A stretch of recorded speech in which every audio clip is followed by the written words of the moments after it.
Hey, Lenox and Parker. This is your editor in chief, Christal Jordan, with another culture conversation. And today we are talking about legacy. I'm excited to talk to today's guest because she is one of the examples that we see of Black excellence, legacy, generational wealth, and more of the like. And I am excited because I am actually wearing Eloise and Ethel. It is a jewelry line that is all about Black excellence, all about leaving a legacy. And today's conversation is definitely going to inspire you to make sure that you are creating a legacy for your family and inspire you as well to kind of create opportunities for generational wealth. So without further ado, let's get into it with one of the stars from OWN's newest reality series, which is Family Empire Houston. And we have our girl today joining us, Jermeshia Goodo. Hello, Christal. I am excited to be here. Well, we are excited to have you. We missed you when we had your cousins on, and we had a good conversation. But I'm excited to have you because we know that this Friday, Family Empire is back. We missed you guys for the last 3 weeks, but the Olympics was good. We enjoyed. I did. We enjoyed. I did enjoy it. But it's time to get back to this this show. First of all, before we get into the idea, because I said we definitely want to talk about, I definitely want to hear from you, your version of what legacy means to you. But before we even go there, how has this journey been watching yourself and your family on television? How has that been so far? You know, Christal, it's been surreal, like watching this journey unfold, like even for the kids. So, I have a little one, I have Jackson, and he's 1, and he's watching the show, and he is tickled because he sees himself on TV. So it's so surreal, but it's surreal because it's like we consider ourselves just regular, everyday people. And it's just like we're just regular. Like, how did we end up here? Like, we're just sharing. We just go to work every day. We just show up for ourselves and for each other, and we're here, sharing our story with the masses. And it's gratefulness, one, but I'm not gonna lie, Christal. My nerves be bad sometimes, Christal. Okay, let's just be real and call it what it is. It is uncomfortable putting yourself out there to the world, for critique, ridicule in some cases, and especially if people don't have the whole context of your life. Right. When they're making. So it's hard putting yourself out there. But I'm grateful because, like you stated about the legacy, like I would do it over and over again, because at the end of the day, we give my grandmother her flowers every day. Yeah. And when my grandfather was here, we gave him his flowers.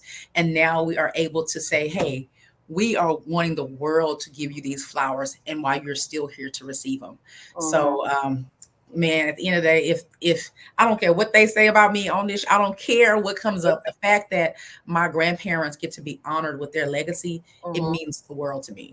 Yeah. Well, I love the fact that we get a chance to see something that really is inspirational. I mean, I think reality TV, we don't necessarily look to it for reality. A lot of times people look to it for the drama and things like that. But for the OWN network, which we know has a special place in the hearts of us, especially Black women, we feel absolutely like, it is for us. Yes. But for the OWN network to showcase a family who, you said you guys are just average, everyday people, and I appreciate that. But the legacy that your family has been able to build, so many families have not been able to do that. And so I think what a beautiful example of your grandparents being able to have the foresight to understand what this could mean for their family. And even the land that they were able to acquire, the businesses, the entrepreneurship that they were able to show by leading by example, and then also being able to send you and your cousins to real estate license. Like, first of all, your grandmother was on it. She is a woman to admire, because she had the foresight for her own, for her and her husband, and their children, but also to be able to continue to seed and instill that, in the grandchildren and the great grandchildren, even is just beautiful. And I think it's the type of example that we should be wanting to see, celebrated. Yeah. And that's what she did with legacy. And I tell people, legacy is what you leave behind. And, even just sowing in the seed, of paying for our real estate license. If she wouldn't have done anything else, that was enough. But I feel as if like we have so many opportunities that her generation didn't have. Yes. Like we're all college educated. We've, we are in these socially elite circles. We have access to all types of resources. And if she was able to do it with just what, her meager upbringing, like, why can't we just elevate what she's done? And that's why I get so passionate. When they had that little meme to my legacy. I know I talk about it a lot, but it's like they had this. Like it feels like a slap in the face. If hey, we set y'all up, our parents, our grandparents set us up to make sure we were college educated, make sure we had the best access to all of this stuff, and we just maintain it. Like that feels disrespectful. Yeah. No, there's actually a scripture, a parable in the Bible that says that, like, if you go and plant and take this talent and take this gift and don't multiply it, then you're not being responsible, with that.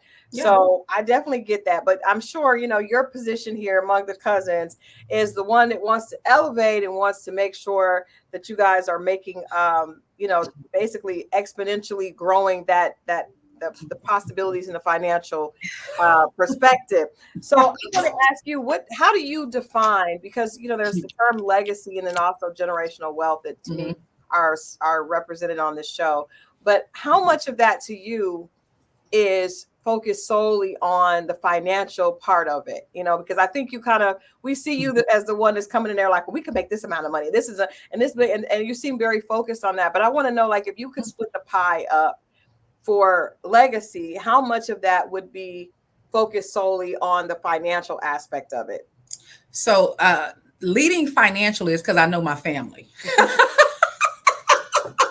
You got to know your audience when you're talking to a room, okay? Absolutely. You got to know your audience. And so I understand that it is it's a delayed gratification, the short term. So it's like, hey, you see this number here, it's going to be, a short term, sacrifice to a long-term gain. And so having that conversation and constantly bringing it back to the financial and how this is because I know my audience. I know my cousin, I know my auntie, I know my uncles, and I know what resonates to them. No one want to feel like they're losing. Right. So that part in the past, talking about that continuously is because I know my audience. I know my people. Everybody want to make money. They want to hear the bottom line. Let's get to the bottom line. Cut all the fluff because I am dramatic. I will never deny it. I will talk and talk and talk and talk. But I know at the end of the day, everybody's sitting around talking about, okay, can we get to the money? So, yeah. So that is my family life, because we haven't had it, and I don't think it's because we have not had the opportunity. So many people's grandparents didn't even have the opportunity to do that. So a lot of our community is focused on that because we don't have the luxury of money not being the priority. So I definitely get that. I want to ask you just specifically because I think it's so cool that your as a mother, and I'm a mother as well. I know you're a mother as well. Your first line of protection is to the people that came out of you, right? So I understand Oscarine wanted to focus on her children, but then the grandchildren are the children's children. So there's a connection there, but it's through your initial children. Yes. So with her wanting to make sure that her children, her little baby ducklings are cool. Because she's made that very clear. Yes, right? And you are the duckling of the duckling. You're like, well, wait a minute, we need to do this. So I asked her cousins, in this, the audience is seeing, well, this is like the grandkids are trying to bypass the children, and it's messing up the order of. Because we'll get to that order, yes. I love to talk about it because I've had to defend myself in these coming streets. Let's get into it. When it comes to the order of things, it's the soapboxes that I go on. Yeah, I feel as if I am a steward for the legacy of the family and not for the grandchildren. So where I don't see it as advocating for the G2s. Okay. I see it as advocating for the family, because legacy and generational wealth building has to make sure that wealth is continuous over generations. If not, it's just wealth. Okay. Okay. Okay. So someone has to understand that the dues that my grandparents put in, I don't want to see that they pass, Mm-hmm. because let's just be real. Mm-hmm. We've all seen this story play out. we we've all seen the story play out. We've Mm-hmm. seen our cousins and aunties and friends of the family, church members, parents pass away, everybody fighting over the money, and then everybody get their Money little gone. shares after you divide. You know, back then they was having all them kids. After you divide them 14 them kids over that little Money money, gone. that Money money gone. gone. Money Okay. gone. Let me Mm-hmm. tell you, the way life set up these days, 10,000 go like 1,000. Yeah. Yeah. Okay. You're right. So it's just like once that money is divided upon all those people, then that is going to be insignificant. Mm-hmm. If we make sure that it's housed in one place and transferred, Mm-hmm. but and I guess this is me talking to my mom. My mom is like, this is what I receive will be, for you all. But it's just Mm-hmm. that that's just one little sliver of pie. Yeah. You really, at the end of the day, like you can't do anything with that. Yeah. The power of the legacy, and it's the compounding effect of bringing it and pulling all together to Mm-hmm. continue to build generational wealth, and not just a one generation wealth. Like we Yeah. talk about G1s, G2s, G3s, like it has to be continuous. Yeah. And so I feel like I'm advocating for the legacy of the family and not for the G2s. Are And you I are you don't, comfortable with it being not necessarily, because your grandmother seems very clear about what she wants, or at least what she feels is best. Do you feel like, where's the balance of, if what you feel is more fiscally, you know, I don't feel like the property should be transferred to the G2s. okay. It's the reason the G2s are the focus is because, let's just be real, age is a real, Mm-hmm. mortality is real. Mm-hmm. So the G2s might be the one that reap the benefit, or the other generations might reap the benefits more than the G1s, Mm-hmm. but I feel it should be Granny's project. Okay. I feel the G2s, because we are real estate professionals, that Mm-hmm. we have the intelligence and we have the skill set to be able to uh, put To together get bigger and and make it bigger. And right. that's what our granny did by making sure that we were real estate professionals, is Mm-hmm. that she sold into us to make sure that we know what we're doing. Mm-hmm. And hey, I paid to make sure y'all know what you was doing. So y'all need to bring this wealth and this knowledge back into the family. Yeah, absolutely. So And you can that's do what it I another. feel like should be happening. Like Yeah. I didn't, yeah, we got a real estate brokerage, which is nice, but we could close this sucker down tomorrow.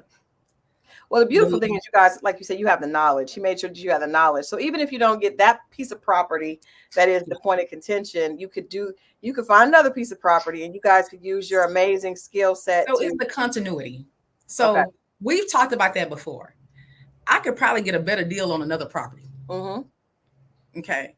So in the comments, I've seen, why don't just go buy this, pay the money? Mm-hmm. Mm-hmm. It's not about a property, it's about that property, Gotcha. because of the heritage and the history that our family has in that community and with Mm-hmm. that particular piece of land. Okay. So we can buy some, Houston is big. I don't know if you've been here, Christal. It I is have. big. I Texas have. is vast. We got Yeah. land. We Yeah. can go, we could do that. I could easily go do that. And I Okay, probably have a bigger I wondered return. that. I get that totally. Trust me. I grew up in Oklahoma. I'm a Sooner. OU Sooner. Boomer I Sooner! love Boomer that. Sooner! I forgot to start out with that. Boomer. Yes, I am Sooner born and Sooner bred. And So when I die, be Sooner dead. Sooner bred. Okay. Yes. So I spend a lot of time. Well, coming to Texas for rivalry, but no, Yeah. I'm very Yeah. with Texas. I get it. Yeah. Yay. So Yay, I totally get that. Crystal. Okay. I forgot about that. You were like, oh, Yes. like talking to Jermeshia because she's a Sooner. So I get it, but I also get the fact that there's history there, and Mhm. that would be beautiful. But at the end of the day, I'm assuming we're gonna see how this plays We're out. gonna, but at the end of the day, if nobody know Oscarine, like I know Oscarine, if Granny was to say, shut all this down, I won't hear nothing about it no more, you know what I'll do? Shut it down. Shut it down. I know you better shut it down. I better shut it down, No, you because better that's shut it how down. respect works over here. Yeah. And as long as I know that my grandmother is open to, I think it becomes a education. The reason I keep talking about it is because it's an education gap. And that's the same education gap that we see. The reason that people don't do hard things is because sometimes they don't know how.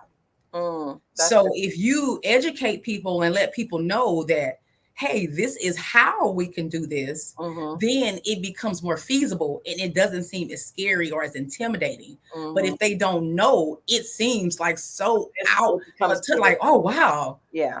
Like that's what education does. It bridges the gap and allows things to seem, you know what, that's feasible. Like, I wish I would have known that before. I wish I would have known. And this is when I was on the show. I'm sorry, you got me on a soapbox, Christal.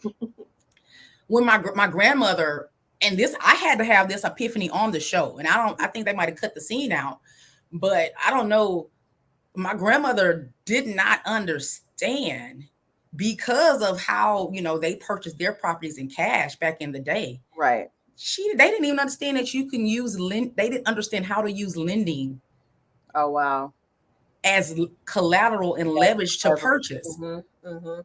Like, so this is somebody that owns a street. Okay, like she probably don't have no debt at all. She's like, no. Okay, like she knows clients in real estate that we just need you to get like a prepaid card. You didn't know. That is beautiful. And that's the beautiful. They bought everything in cash. Yeah. Ooh. And so she doesn't understand. So even as educated as a boss woman she is, as a trailblazer she is, there's still an education gap. Right. And that's where we come in. And that's my responsibility to my grandmother is to be able to educate her on how we can elevate based on the knowledge that we have and the resources that we have. So that's what I feel like my obligation is. But if she say, after she hear everything I gotta say, and she say, Jermeshia, shut it down. Jermeshia shutting it down. I ain't gonna be mad. I'm gonna go buy my lot somewhere else. And me and Justin Goodo, we're gonna build us whatever. Yeah. But, there you go. It's my responsibility to educate. To educate her and the family. I like that. Family. So we got to move on to one of the things that we talked about is marriage, because I love the fact that most of the women are married, and you see family being a priority, number one, and then also being something that's aspirational, I believe, on the show. But we had a conversation on our show just about how often when you have strong families where there's strong matriarchs, often the men are kind of like, where do they fit into this picture? Because the concept of make sure that your family is first, because men come and go. It works when there's heartbreak, right? And it works when you don't have a husband. But when you have a husband, then there's some people that believe that you need to put him first, which, I believe that's the right way to do it. And then there's also the women that are saying, girl, I know you want to put him first. However, if something happens, your sisters are going to have your back. So you need to put family first. Where do you fall in? And how do you feel like, how can we manage that in a way that still promotes family? Because the family has to start with that your granny and your grandfather had to be that unit and had to have each other's back, right? So, which created all of you guys. Now we have, families that there are women that are thinking, well, you know what, my husband kind of comes second, or it's just a weird balance. So where do you fit in that? Yes. So let me tell you, I got too many kids to be leaving my husband. Okay. Like Nicole talking about, she like, I'm a good cat. I'm like, somebody gonna stay here and help me with these kids. You ain't going nowhere. You gonna stay right here. Me and you go help with these kids. You help make them. You for the help raise them. Okay. I know that's right. So I do understand, because I also saw when I was watching the legacy being built, it took two people to do that. Like, we didn't watch my granny do this by herself. My grandfather, y'all didn't get a chance to meet him. And he was, granny was the brains. He was the brawn. And so it took both of them together before 65 years of marriage of work. My papa was still changing light bulbs down at the beauty shop before he passed. Okay. Like, it took 65 years of working together to build the legacy that they've created. So I definitely honor the marriage and the unity of building wealth and building that and creating that for our families, because our family is just a piece of the Black wealth that is being created in our community. So I feel like we need more of those. Like, I don't, like, if you choose to get married, am I what you do, whether you choose or decide Right. to get married, that is on you. And I don't care Right. what you do. I'm not one of them old grandmamas you need to get married and have kids. That's not me. Right. I'm with you. But if you choose to, I think it's important because, in a healthy environment, this ain't standing no toxic relationship, but it is important to make that work. But you do have, I'm gonna give a little context, and this might be too much, especially for my sister. And I know that was some of the, the feedback. My mom and dad were married for 30 years. They divorced. And her family was there. Yeah. Her siblings were there to pick up the pieces when that spouse leaves. So you have to understand too the context of the people that are commenting and making these, we've seen, my sister and I have seen, what happens there and what happens when somebody you thought you were going to be with. My mama was a Montgomery longer than she was Braden. And to leave, but your siblings were there to pick up the pieces. Yeah. So I see it both ways because of the context of my life. Yeah. I'm kind of there in the middle. That's honest. So how do you do that for yourself? Because I think a lot of women that watch this channel and this platform are in that position. Some of them did not have the ability to see. Some of them have, but how do you find that balance for yourself where you're able to say, okay, I can put faith and priority here, but I also know that if something were to happen, like I did see happen in my own life, that I could pull through. It's kind of a weird place to be ready. Oh, it's definitely weird because, naturally we stay in defense mode. Like, I don't know if it's a natural, I can only speak for myself, but the conversation of the friends and family that we have, like when you become a mother and a mama bear, you're in like self-preservation. Like, I got to make sure me and my kids are good. Yep. And so it's hard sometimes, I got tired, it's days that you be like, me and my kids gonna be good, whether you will or not. Right. Okay. Absolutely. And but then so it's just a balance. Like, it's a day-to-day balance, but understanding, like I told you, Justin Goodall ain't going nowhere. To death do us part. You hear that? Right. What you're not going to do is come in here when I have all these kids. I totally get that, and I stand in solidarity with you. Well, I know we've got to let you go. We're going to have all the ladies come back later, but I want you to let people know, remind people that Family Empire will be back this Friday. Family Empire will be back this Friday, 8 p.m., 7 Central on the OWN network, okay? So y'all better show up, okay? Show out, tune in, and we cannot wait to have you. Thank you for being a spectator to our messy, crazy, dramatic-filled life of love and legacy. Please tune in. We appreciate it. I think that is awesome. Thank you so much, Jermeshia. We definitely want to have all of you guys back later in the season so we can talk about how this all plays out. Thank you so much for your time, and we definitely will be tuned in on Friday. Thanks, Christal. I appreciate it. Boomer Sooner. Yes. This football season should be good. So I will definitely be in touch. All right, SECer. Okay. All right. Well, you guys, thank you so much for hanging out. The conversation is great as always. Make sure that you check out Family Empire and let us know what you think in the comments. How do you balance making sure that you prioritize your marriage, but also knowing that you have to be there for family and friends, and that has to be a priority also. I think we're all learning. We're all trying to figure things out. But what we do know is that definitely you can do so much more when you have two. Families are the way that we can move our community forward, and that's why they are so important. We are excited to have you guys, as always, here on Lenox and Parker for Culture Conversations with Christal. I, of course, am your host, Christal, and I can't wait to see you guys next time. So tune in, lenoxandparker.com for more on this article and so much more. See you later.